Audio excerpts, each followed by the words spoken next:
Hello friends, welcome back to my channel. आज मैं 2023 में आई वेब सीरीज अधूरा को एक्सप्लेन करने वाली हूं। तो विदाउट वेस्टिंग टाइम चलिए स्टार्ट करते हैं। कहानी की शुरुआत नीलगिरी बोर्डिंग स्कूल से होती है, जहां चंद्रशेखर नाम का टीचर डीन व्यास को बुलाने जाता है। काफी बुलाने पर भी जब डीन व्यास जवाब नहीं देता, तब चंद्रशेखर उन्हें इधर उधर ढूंढता है तो उसे घर के पीछे के दरवाजे पर ढेर सारी मिट्टी दिखती है और जंगल के रास्ते पर एक टॉर्च मिलती है। तभी एक दरवाजा खुलता है और चंद्रशेखर भागते हुए स्टाफ रूम जाकर सभी को बताता है कि डीन व्यास अब नहीं रहे। इसके बाद हमें वेदांत नाम के स्टूडेंट को दिखाया जाता है, जिसकी नींद अचानक खुल जाती है और जब वो पानी पीने के लिए गिलास लेता है तो उसमें उसे एक परछाई दिखती है। फिर वेदांत के क्लासमेट सार्थक और उसके दोस्त उसे लॉकर रूम में जाके बंद कर देते हैं। वेदांत रोते हुए बोलता है कि उसे अंधेरे से डर लगता है, प्लीज उससे निकाले। पर सार्थक और उसके दोस्त नहीं निकालते और ये कहते हुए वहां से चले जाते हैं कि रात में डीन व्यास का भूत आता है, कुछ भी करे बस उसकी आंखों में ना देखे। सभी के जाने के थोड़ी देर बाद वेदांत को एक आवाज सुनाई देती है। उसे लगता है कि सार्थक है, पर जब वो लॉकर के नीचे देखता है तो उसे वहां एक मिट्टी से सने जूते दिखाई देते हैं और सामने देखने पर एक बहुत बुरी हालत में सड़ी गली शकल जैसा आदमी खड़ा होता है। उसे देखते ही वेदांत की चीख निकल जाती है, साथ ही उसके लॉकर का ताला भी खुल जाता है।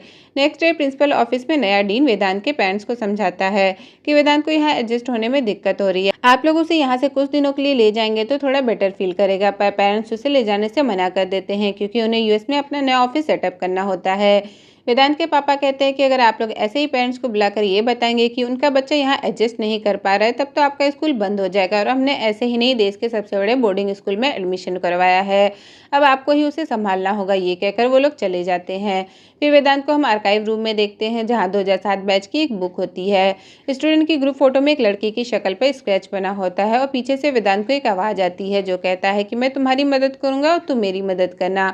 अब सीन शिफ्ट होता है अधिराज पर, जो यूएस में क्लास ले रहा होता है। उसे स्कूल से कॉल आता है कि वो कब आ रहा है, आने की इन्फॉर्मेशन उन्हें बता दे ताकि एयरपोर्ट पर गाड़ी भेज सके। अधिराज मैडम से पूछता है कि क्या मेरे बैच के सभी स्टूडेंट्स आ रहे हैं, तो मैडम कहती है कि उन्होंने सभी को फोन किया है। अब अधिराज अपने पुराने दिन याद करता है जब स्कूल में उसका लास्ट डे था। फ्लैशबैक में दिखाया जाता है कि अधिराज और मालविका गर्लफ्रेंड और बॉयफ्रेंड है, तो वहीं सुयश और रजत मिलकर पार्थ की पैंट खींचते हैं। तभी आदि कहता है कि आज तो छोड़ दो। उसके बाद सुयश और रजत एक पियून देवी प्रसाद का मजाक उड़ाते हैं कि अब देव चला जाएगा तब उसे खर्चे कौन देगा। फिर 2007 बैच के सभी स्टूडेंट की ग्रुप फोटो खींचनी होती है। सभी अपनी जगह बैठ जाते हैं पर एक स्टूडेंट मिस होता है, उसका नाम निनाद होता है। वो दौड़ते हुए अपनी कॉमिक बुक के साथ फोटो के लिए आता है, सभी उसका मजाक उड़ाते हैं पर आदि उससे प्रोटेस्ट करता है। यहाँ हमें पता चलता है कि आदि और निनाद बेस्ट फ्रेंड है। अब प्रेजेंट डे में दिखाया जाता है कि नए पियून को डीन व्यास के घर की तरफ से आवाज आती है, तो जब वो वहां देखने जाता है तो उसे वहां वेदांत मिलता है, जिसके हाथ में खून से सनी एक लोहे की रॉड होती है और कुछ कुत्ते के पिल्ले मरे पड़े होते हैं। वेदांत वहीं बेहोश हो जाता है, उसे मेडिकल रूम में ले जाया जाता है। स्टाफ रूम में डीन वार्डन पर गुस्सा करता है कि उसकी लापरवाही से अगर वेदांत को कुछ हो जाता है तो सब लोग जेल चले जाते हैं। यहाँ सब रेपुटेड घर के बच्चे पढ़ते हैं। टीचर चंद्रशेखर कहता है कि वो बच्चा आधी रात को वहां गया ही क्यों था, मुझे तो लगता है कि डीन व्यास का भूत उसके अंदर आ गया है। तब सुप्रिया नाम की टीचर, जो कि साइकोलॉजी की टीचर होती है, कहती है कि भूत वगैरह कुछ नहीं होता, उस बच्चे का यहाँ मन नहीं लगता इसलिए वो भागने की कोशिश कर रहा होगा। इसके बाद डीन सुप्रिया से कहते हैं कि वो वेदांत से बात करे, उसे समझे कि आखिर उसकी प्रॉब्लम क्या है, क्योंकि वो एक साइकोलॉजी की टीचर है। और उसे यूनियन पार्टी से दूर रखने को भी कहता है क्योंकि काफी बड़े और रेपुटेड लोग आने वाले थे और डीन नहीं चाहता कि कोई गड़बड़ हो। अब उसी रात सार्थक वेदांत को बुली करने बाथरूम में जाता है तो दरवाजा अपने आप बंद हो जाता है। ये देख बाकी के बच्चे वार्डन को बुला लेते हैं। वार्डन अंदर जाके देखता है तो सार्थक डरा समय कोने में बैठा होता है और वेदांत बिना डरे ब्रश कर रहा होता है। फिर दिखाया जाता है 2007 बैच के सभी स्टूडेंट स्कूल में एंटर कर रहे हैं। सुरेश एक्टर बन चुका है और वो अपनी गर्लफ्रेंड नैन्सी के साथ आया है। रजत एक रियल एस्टेट एजेंट होता है, तो वहीं देव और मालिका भी आ जाते हैं। देव स्कूल का ट्रस्टी होता है, मालविका उसकी वाइफ। फिर अधिराज भी आ जाता है। सभी फिर से ग्रुप फोटो के लिए बैठते हैं। सब आ चुके थे, बस निनाद कहीं नजर नहीं आ रहा था। आदि उसे इधर उधर देखता है कि शायद कहीं से वो आ जाए। वेदांत ऊपर से सब कुछ देख रहा होता है। डीन जैसे ही 1 2 3 बोलता है तभी क्लॉक टावर पर लगा क्रॉस नीचे गिर जाता है, जिससे सभी डर जाते हैं। सबके जाने के बाद आदि को अपना नाम सुनाई देता है। तब आदि की नजर वेदांत पर पड़ती है। अब दूसरे एपिसोड में आदि स्विमिंग कर रहा होता है कि तभी उसे ऐसा लगता है जैसे कोई उसे पकड़े हो। पूल से बाहर आने पर उसे अपने हाथ पर एक मार्क बनाई दिखाई देता है। अब फ्लैशबैक में उस टाइम का सीन दिखाया जाता है जब आदि का लेट एडमिशन हुआ था और वो अपने दादाजी के साथ स्कूल आया था। यहाँ हमें पता चलता है कि आदि के पेरेंट्स एक कार एक्सीडेंट में चल बसे थे और अब जो भी है वो सिर्फ उसके दादाजी हैं। आदि को यहाँ बिल्कुल बिल्कुल अच्छा नहीं लगता क्योंकि उसका लेट एडमिशन हुआ था, तो उसका कोई दोस्त भी नहीं है। तब निनाद उसकी बातें सुनकर कहता है कि वो उसका दोस्त बनेगा, वो उसे रोज बनमस्का खिलाएगा, जिसके बदले आदि को उसे प्रोटेस्ट करना होगा। अब प्रेजेंट में सुप्रिया वेदांत को खुश और इंगेज करने की कोशिश करती है, पर वेदांत कोई भी रिस्पॉन्स नहीं कर रहा होता है। ओल्ड स्टूडेंट्स के लिए कॉन्फ्रेंस रखी जाती है जहाँ सुप्रिया वेदांत को भी लेके आती है। ये देख के डीन गुस्सा करता है तो सुप्रिया उसकी रिस्पॉन्सिबिलिटी लेती है। कॉन्फ्रेंस में मालविका आदि के बगल में बैठती है। आदि उससे पूछता है कि कैसी चल रही है उसकी मैरिड लाइफ। मालविका कहती है कि वो देव के साथ बहुत खुश है। आदि के यूएस जाने के बाद उसी ने उसे संभाला, इसलिए दोनों ने शादी कर ली। फिर आदि कहता है कि वो यहाँ सिर्फ निनाद से मिलने और उसे सॉरी करने आया था, क्योंकि उसके दादा के जाने के बाद उसे समझ में आया कि निनाद उसके लिए कितना मैटर करता है। असेंबली रूम में मैं उसका इंतजार करता रहा पर वो आया ही नहीं। मैंने उसे हर सोशल मीडिया प्लेटफॉर्म पर ढूंढा पर वो कहीं नहीं मिला। फिर डीन उसे मंच पर बोलने के लिए बुलाता है। आदि जब स्कूल की मेमोरीज को याद कर बोलता है तब अचानक से वेदांत अपनी सीट से उठकर उसके मंच के पास चला जाता है। वेदांत धीरे से आदि से कहता है कि मैं लौट आया हूँ, और ये कहकर वो बेहोश हो जाता है। उसके नाक से खून भी निकल रहा होता है। वेदांत को फौरन मेडिकल रूम में ले जाया जाता है जहाँ डॉक्टर कहते हैं कि उसे बुखार है। यहाँ सुप्रिया वेदांत के हाथ में एक मार्क को नोटिस करती है। ये मार्क वैसा ही था जैसा आदि के हाथ में स्विमिंग करते बना था। यहाँ फिर से फ्लैशबैक में दिखाया जाता है कि सुयश और रजत अपने बाकी दोस्तों के साथ निनाद को परेशान कर रहे हैं। तब आदि उनसे निनाद को प्रोटेक्ट करता है। वहां से जाते हुए सुयश निनाद के पास चिट फेंकता है जिसमें लिखा होता है होमो, जिसका मतलब गे होता है। आदि निनाद को समझाता है कि उसे भी शैडो बॉय की तरह फाइट बैक करना पड़ेगा। शैडो बॉय निनाद की लिखी एक कॉमिक बुक होती है। निनाद कहता है कि मैं तुम्हारी तरह उनसे नहीं लड़ सकता हूँ। अब प्रेजेंट में आदि वेदांत से मिलने जाता है तो सुप्रिया उसे मिल जाती है। वो सुप्रिया से वेदांत के बारे में पूछता है कि अभी वो कैसा है। सुप्रिया कहती है कि ठीक है, बस थोड़ा सा बुखार है। आदि कहता है कि उसने मुझे स्टेज पर कुछ कहा था जिसे मैं पहले भी सुन चुका हूँ। तब सुप्रिया कहती है कि वेदांत थोड़ा स्पेशल बच्चा है और अभी उसकी दिमागी हालत ठीक नहीं है, तो हो सकता है कुछ ऐसे ही बोल दिया हो। तुम उसे सीरियसली मत लेना। रात में बोन फायर के टाइम सुयश और नैन्सी का झगड़ा हो जाता है। गुस्से में सुयश नैन्सी को वहां से जाने के लिए कह देता है। थोड़ी देर बाद जब सुयश जाग के देखता है तो नैन्सी सच में वहां से जा चुकी होती है। सभी डिनर करने जाते हैं तो वहां पर सुप्रिया वेदांत को भी डिनर के लिए लेके आती है। आदि वेदांत से मिलता है, उसका हालचाल पूछता है। फिर आदि वेदांत को शैडो बॉय की कहानी सुनाता है।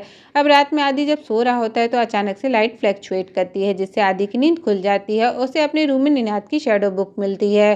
तो वहीं दूसरी तरफ सुयश जब सो रहा होता है तो उसका बेड हिलता है। उसे लगता है कि दोस्त उसके साथ प्रैंक कर रहे हैं, पर जब सुयश उठ के देखता है तो वहाँ कोई नहीं होता। अचानक से बेड की चादर सुयश के चारों तरफ लिपट जाती है जिससे वो सांस नहीं ले पाता। फिर उसे गायब दिखाया जाता है।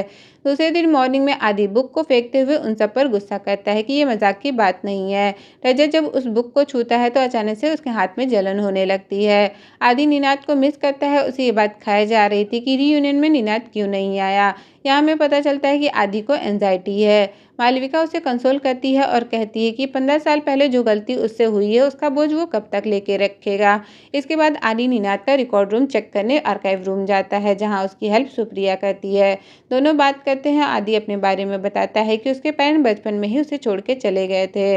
सुप्रिया बताती है कि उसका एक बेटा है जो अपने पिता के साथ रहता है। क्योंकि मैं फाइनेंशियली इंडिपेंडेंट नहीं हूँ इसलिए कस्टडी मुझे नहीं मिली। फिर आदि को एक ड्रॉर में निनाद की फाइल मिलती है जिसमें उसके दादाजी के घर का एड्रेस होता है। उस फाइल में एक लेटर भी होता है जिसे आदि चुपचाप रख लेता है। फिर आदि उस एड्रेस पर जाता है जहाँ उसे निनाद के पेरेंट्स मिलते हैं। निनाद के पेरेंट्स बताते हैं कि उसे मिसिंग हुए 15 साल हो चुके हैं। स्कूल वाले सिर्फ एक चिट्ठी दिखाते हैं। उस चिट्ठी में ये लिखा था कि निनाद के दादाजी की तबीयत खराब है, स्कूल वाले उसे बस में बिठा देंगे और हम लोग रिसीव कर लेंगे। वो पूरी हैंडराइटिंग निनाद की ही थी, पर 15 साल पहले ऐसा कुछ नहीं हुआ था। ना तो उसके दादाजी की तबीयत खराब थी और ना ही हमने उसे बस में रिसीव करने वाली बात बोली थी। हम लोगों ने उसे ढूंढने की बहुत कोशिश की पर स्कूल और पुलिस ने कोई भी कोऑपरेट नहीं किया। हमने उसके पोस्टर भी लगवाए पर फिर भी उसका कहीं पता नहीं चला। स्कूल वाले हर बार वही लेटर दिखा देते और कहते हैं कि वो अपनी मर्जी से गया है, हम लोग उसकी कोई भी रिस्पॉन्सिबिलिटी नहीं लेंगे। स्कूल की रेपुटेशन का सवाल है। फिर आदि लेक साइड पर आता है और वो स्कूल का लास्ट डे याद करता है जब वो और निनाद एक साथ फोटो खिंचवाने जाते हैं। तब निनाद आदि को किस करने वाला होता है। ये हरकत आदि को बिल्कुल पसंद नहीं आती। वो गुस्सा करते हुए कहता है कि मैंने तुम्हें अपना बेस्ट फ्रेंड माना और तुम मुझे किस करने वाले थे। आदि ये बात चिल्लाते हुए बोलता है जिसे सब सुन लेते हैं और गुस्सा करते हुए रूम में चला जाता है। मालविका ने लास्ट डे पर आदि के लिए स्पेशल सरप्राइज रखा होता है पर ये सब कांड होने से आदि उसका भी दिल तोड़ देता है। निनाद उसके पीछे जाता है और कहता है कि आज स्कूल का लास्ट डे है। उसके बाद तुम यूएस चले जाओगे, इसलिए मैं बस तुम्हें अपनी सच्चाई बताना चाहता था।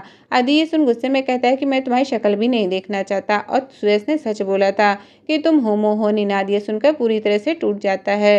प्रेजेंट में वेदांत के क्लास में उसका क्लासमेट वेदांत को टीज करते हुए कंपास से खेल रहा होता है, तो कंपास उसके हाथ में लग जाता है। स्टाफ रूम में टीचर्स इस घटना को लेकर चर्चा करते हैं। चंद्रशेखर का कहना होता है कि हम हवन न कराकर बहुत बड़ी गलती कर रहे हैं, और आत्माओं पर बात करता है। फिर स्कूल के कैंपस में डीन व्यास के स्टैचू का उद्घाटन होता है। सभी वहां प्रेजेंट होते हैं। तभी सुरेश को दिखाया जाता है जो क्लॉक टावर पर खड़ा होता है। उसके गले में रस्सी बंधी होती है। अचानक से वो वहां से कूद जाता है। सभी बच्चे उसे देख के चिल्लाने लगते हैं। उसके बैचमेट भी ये देख के शॉक्ड हो जाते हैं। रात में जब आदि निनाद के घर से वापस आता है तो उसे सुरेश के बारे में पता चलता है। वो अपने दोस्तों से बात कर ही रहा होता है, तभी पुलिस की टीम उसकी बॉडी को पोस्टमार्टम के लिए लेके जाती है। तो वो देखता है कि सुरेश के पास वही होमो वाली चिट होती है जो सुरेश ने 15 साल पहले निनाद पर फेंकी थी। ये देख के वो पूरी तरह हिल जाता है। उसे चक्कर आने लगते हैं। फिर उसे वेदांत के रूप में निनाद की आवाज़ सुनाई देती है, जिसमें वो कहता है कि मैं फाइट बैक कर रहा हूँ। फिर उस दिन का सीन दिखाया जाता है जिस दिन वेदांत ने पपीज को मारा था। ये एक्चुअली में हुआ क्या था? वेदांत की रात में अचानक से नींद खुल जाती है और वो अपने सामने एक सड़े गले बेजान से आदमी को देखता है। वो वेदांत को पसेस कर डीन व्यास के घर के पीछे ले जाता है। वहां पहुंचने पर वेदांत को होश आता है तो वो अपने आसपास किसी को नहीं देखता। तभी उसे एक आवाज सुनाई देती है जो कहता है कि वेदांत, मैं तुम्हारी हेल्प करूंगा और बदले में तुम्हें मेरी मदद करनी होगी। वेदांत ये सुन डर जाता है और एक रॉड लेके टीन शेड के नीचे बैठ जाता है। उसी के बगल में पपीज बैठे होते हैं। तभी पपीज की माँ आ जाती है और भौंकने लगती है। तो अचानक से कोई उस कुत्ते को जंगल की तरफ फेंक देता है और उन पपीज को भी मार देता है। फिर वही सड़ी गली बेजान बॉडी वेदांत का हाथ पकड़ के कहता है कि आज से हम दोनों एक है, और वो कोई और नहीं बल्कि निनाद की आत्मा होती है। प्रेजेंट में वहाँ का एसएसपी डीन से बात करते हुए कहता है कि आप परेशान मत हो, मैं देख लूंगा। 15 साल पहले डीन व्यास ने मेरा ख्याल रखा था, अब आप रखना। ओल्ड स्टूडेंट घर जाने की बात करते हैं, पर डीन का कहना होता है कि इन्वेस्टिगेशन तक उन्हें यहाँ रुकना होगा। वह देव, मालविका और रजत को लेकर स्कूल से निकल जाता है। आधी दूर पहुंचते ही जंगली जानवर के टकराने से देव की गाड़ी का एक्सीडेंट हो जाता है, तो उन्हें वापस स्कूल में आना पड़ता है। मालविका सुप्रिया से मिलती है और आदि को कंसल्ट करते हुए कहती है कि उसने अपनी लाइफ में बहुत कुछ देखा है, उसे एंजाइटी हो गई है, इसलिए निनाद को ढूंढने में उसकी हेल्प करने से मना करती है। आदि के साथ हो रहे हादसे उसे परेशान करते हैं, इसलिए वो सुप्रिया से बात करता है और कहता है कि 15 साल पहले सुरेश ने जो चिट निनाद पर फेंकी थी वो सुरेश की बॉडी के पास थी, और वेदांत का ये बोलना कि मैं वापस आ गया हूँ, इन सब का आपस में कुछ ना कुछ कनेक्शन जरूर है। तब सुप्रिया कहती है कि हो सकता है सुरेश ने फिर से प्रैंक करने की सोची हो और चिट उसके पास ही रह गए हों, और वेदांत ने ऐसे ही बोल दिया होगा। ये जनरल सा कोड है। आदि कहता है कि हर क्वेश्चन का लॉजिकल आंसर नहीं होता। अगर निनाद 15 साल पहले स्कूल से निकला तो घर क्यों नहीं पहुंचा? उसने वो लेटर क्यों लिखा जबकि उसके दादाजी बीमार नहीं थे? स्कूल वालों ने तो उसके बैचमेट तक को बताना जरूरी नहीं समझा कि निनाद 15 साल से मिसिंग है। कुछ तो है जो स्कूल वाले हमसे छुपा रहे हैं। अचानक से कोच व्यास का स्कूल का डीन बन जाना, केस को जल्दी से बंद कर देना। इस पर सुप्रिया बस इतना कहती है कि वेदांत की तबीयत ज्यादा खराब है, इसलिए वो उससे नहीं मिल सकता, और ना ही वो वेदांत को इन सब में इन्वॉल्व होने देगी।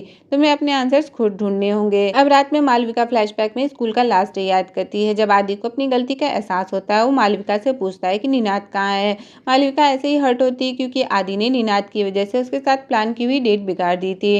निनाद के बारे में पूछने पर मालविका और ज्यादा नाराज हो जाती है और वहां से चली जाती है। अब प्रेजेंट में मालविका आदि के रूम में जाती है और उससे कहती है कि मैं इस रियूनियन में सिर्फ तुम्हारे लिए आई हूँ। 15 साल पहले हमारा झगड़ा ना हुआ होता तो आज हम साथ होते। और ये कहकर वो आदि का हाथ पकड़ लेती है। इससे पहले देव उन दोनों को साथ में देखता दोनों बाहर आ जाते हैं। आदि उन लोगों से पूछता है कि क्या स्कूल के लास्ट डे उनमें से किसी ने निनाद को देखा था। तब पार्थ कहता है कि मैं हॉल के मेन गेट पर था, तब मैंने निनाद से कहा था कि ड्रम असेंबल करने में मेरी मदद कर दे। तब निनाद ने कहा था कि उसके पास टाइम नहीं है, उसे असेंबली हॉल जाना है। ये सुन आदि कहता है पर वो तो असेंबली हॉल आया ही नहीं था। फिर आदि देव से पूछता है क्योंकि लास्ट डे उसने असेंबली बंक की थी। देव कहता है कि उसने उसे नहीं देखा था। फिर आदि को समझाता है कि तुम गिल्ड में मत रहो, तुम्हारी जगह कोई और होता। उसे स्कूल के लास्ट डे ये पता चलता है कि उसका बेस्ट फ्रेंड ग्रे है, तो वो भी तुम्हारी तरह एम्बेरस फील करता। तुमने जो भी किया उसमें तुम्हारी कोई गलती नहीं थी। अब इस बात को छोड़ दो और जाने दो। सुप्रिया ने वेदांत और बाकी बच्चों के लिए फिल्म लगाई होती है तो वहाँ अचानक से प्रोजेक्टर में आग लग जाती है। रजत अपने रूम में बैठ के शराब पी रहा होता है तो अचानक से वो खुद का गला दबाने लगता है। थोड़ी देर बाद अपने आप उसे होश आ जाता है तो डर के मारे देव के रूम में चला जाता है। रात में सार्थक सो रहा होता है तो फ्लैशबैक में उस दिन का सीन दिखाया जाता है जब सार्थक एक पॉलिथीन लेके वेदांत को बुली करने गया था, तो वही पॉलिथीन उसके मुंह पे रैप हो जाती है। तब सार्थक को निनाद की आत्मा मिरर में दिखाई देती है जो उससे कहता है कि अगली बार अगर उसने वेदांत को परेशान किया तो वो उसे छोड़ेगा नहीं।